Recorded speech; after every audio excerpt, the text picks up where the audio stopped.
రాజకీయాల్లో ఎప్పుడూ లేని విధంగా ఒక అనూహ్య పరిణామం. దాదాపు ఏడాది కాలంగా పెండింగ్లో ఉన్న వైసీపీ ఎమ్మెల్సీల రాజీనామాలపై అసెంబ్లీలో హైడ్రామా నడిచింది. మండలి చైర్మన్ విచారణ తీరుపై షాకింగ్ కామెంట్స్ చేశారు ఎమ్మెల్సీలు. అటు ఈ హైటెన్షన్ విచారణలో 6 మండలి సభ్యుల్లో ఒకరు సడన్ యూటర్న్ తీసుకున్నారు. అసలు చైర్మన్ అడిగిన ప్రశ్నలేంటి, రిజైన్ చేసిన సభ్యులు చేసిన వ్యాఖ్యలేంటి, ఈ రాజీనామాల వెనుక ఉన్న బిగ్ ట్విస్ట్ ఏంటి?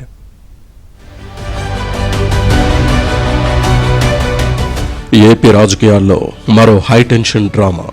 ఏడాది క్రితం తమ ఎమ్మెల్సీ పదవులకు రాజీనామాలు చేశారు వైసీపీ నుంచి ఎన్నికైన 6 మండలి సభ్యులు. ఈ అంశంపై మండలి చైర్మన్ కొయ్యే మోషేన్ రాజు ఎట్టకేలకు విచారణ చేపట్టారు. ఎమ్మెల్సీలు జయమంగళ వెంకటరమణ, జాకియా ఖానం, పోతుల సునీత, బల్లి కళ్యాణ్ చక్రవర్తి, కరి పద్మశ్రీ, మర్రి రాజశేఖర్ సోమవారం మండలి చైర్మన్ ఛాంబర్లో మోషేన్ రాజు ఎదుట విచారణకు హాజరయ్యారు. 6 వైసీపీ రెబెల్ ఎమ్మెల్సీలు ఒక్కొక్కరితో సుదీర్ఘంగా చర్చించారు. ఎవరి ప్రోద్బలంతో చేశారో లేదంటే ప్రలోభాలకు లోనే రిజైన్ చేశారా అని ప్రశ్నించారు మండలి చైర్మన్. అలాంటిదేమీ లేదని 6 సభ్యులు చాలా క్లియర్ గా చెప్పేశారు. అయితే విచారణ తర్వాత సభ్యులు చెప్పిన మాటలు చర్చనీయాంశంగా మారాయి. తాము స్వచ్ఛందంగా రాజీనామా చేయలేదని ఒప్పించేందుకు ఆయనలో తపన కనిపించిందన్నారు ఎమ్మెల్సీలు. రాజీనామాలు ఆమోదించకుండా పదవీకాలం తక్కువే ఉన్నందున కొనసాగవచ్చు కదా అని చైర్మన్ పదే సూచించారన్నారు. రాజీనామా ఉపసంహరణ విషయంలో పునరాలోచన ఏమైనా ఉందా అని కూడా అడిగారన్నారు. తమ రాజీనామాలకు ఎలాంటి ప్రలోభాలు, పదవులు కారణం కాదని చైర్మన్ అడిగిన ప్రశ్నలకు తాము సమాధానమిచ్చామని, జగన్ వద్ద వైసీపీలో కొనసాగే ఉద్దేశం లేకే రిజైన్ చేశామని కుండబద్దలు కొట్టారు ఎమ్మెల్సీలు. రాజీనామా అంశంపై చైర్మన్ వేసిన అన్ని ప్రశ్నలకు తాము ఆన్సర్ ఇచ్చామని, తమ రాజీనామాలు తక్షణమే ఆమోదించాలని కోరారు. ముఖ్యంగా రాజీనామాలపై 4 వారాల్లో నిర్ణయం తీసుకోవాలని ఆదేశించిన హైకోర్టు కాపీని జయమంగళ వెంకటరమణ చైర్మన్ కు అందజేశారు. జయమంగళకు న్యాయస్థానంలో వచ్చిన తీర్పు తమకు కూడా వర్తిస్తుందనే విషయాన్ని చెప్పిన సభ్యులు ఈ విషయాన్ని లిఖితపూర్వకంగా కూడా అందించారు. సభ్యులు స్వచ్ఛందంగా రాజీనామా చేయలేదనే అనుమానం ఉంటే మాత్రమే విచారణ జరపాలని రాజ్యాంగం చెబుతోందని తాము చైర్మన్ దృష్టికి తెచ్చామన్నారు ఎమ్మెల్సీలు.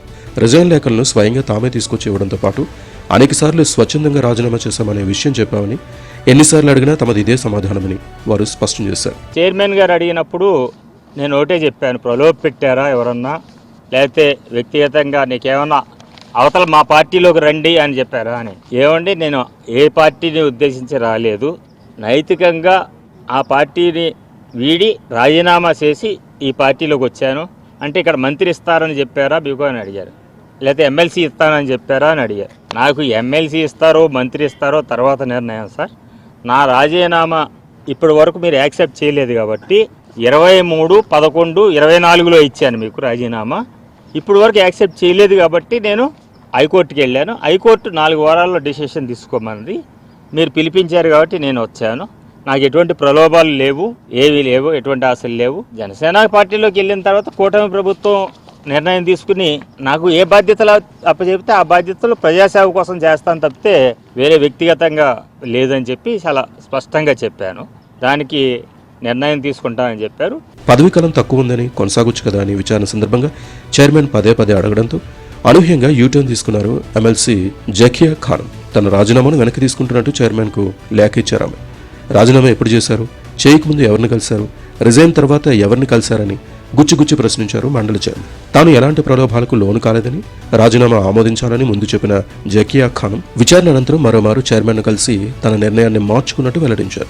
వైసీపీలో తనకు అన్యాయం జరిగిందని వాపోయారు ఎమ్మెల్సీ మర్రి రాజశేఖర్. చిలకలూరుపేటలో పార్టీని బలోపేతం చేస్తే సీటు వేరొకరికి ఇచ్చారని, తనకు మంత్రి పదవి ఇస్తానని చెప్పి చివరకు ఎన్నికలకు ముందు ఎమ్మెల్సీని చేశారని, అందుకే తాను వైసీపీ ఇచ్చిన ఎమ్మెల్సీ పదవిని కూడా వదులుకున్నానని వివరించారు. నాకు 2023 సంవత్సరంలో నాకు పదవి ఇచ్చారు. సరే పదవి ఇచ్చారు కాబట్టి ఎన్నికల ముందు నేనేమి వేరే రకంగా ఏం చేయలేదు, పార్టీలోనే ఉన్నాను, పార్టీ కోసమే పనిచేశాను. మరి 2024 ఎన్నికలు అయిపోయిన తర్వాత 24 ఎన్నికలు అయిపోయిన తర్వాత నన్ను పిలిచి నీకు చిలకలూరుపేట నియోజకవర్గం ఇన్ఛార్జ్ ఇస్తున్నా అని చెప్పాడు. చిలకలూరుపేట నియోజకవర్గం ఇన్ఛార్జ్ ఇస్తున్నా అని చెప్పిన తర్వాత మరలా ఎవరైతే చిలకలూరుపేట నుంచి గుంటూరు పంపించారో మరలా తీసుకొచ్చి ఆమెను పెట్టాడు.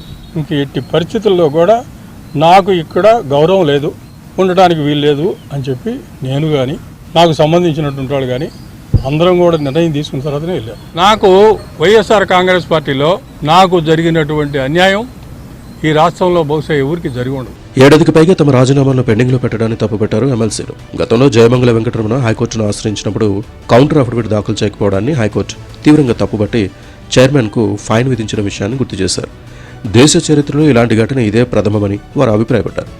ఈ మొత్తం వ్యవహారంలో జకియా ఖానం తన రాజీనామాను ఉపసంహరించుకోవడం బిగ్ ట్విస్ట్గా నిలిచింది. ఇప్పుడు జకియా ఖానం మినహా మిగిలిన ఎమ్మెల్సీలు న్యాయ పోరాటానికి సిద్ధమవుతున్నారు. తమ రాజీనామాలు ఆమోదించకుండా చైర్మన్ కాలయాపన చేస్తే జయమంగళ వెంకటరమణ బాటలోనే తాము త్వరలోనే న్యాయస్థానాన్ని ఆశ్రయిస్తామని మండలి చైర్మన్కు వార్నింగ్ ఇచ్చారు ఆ 4 ఎమ్మెల్సీలు.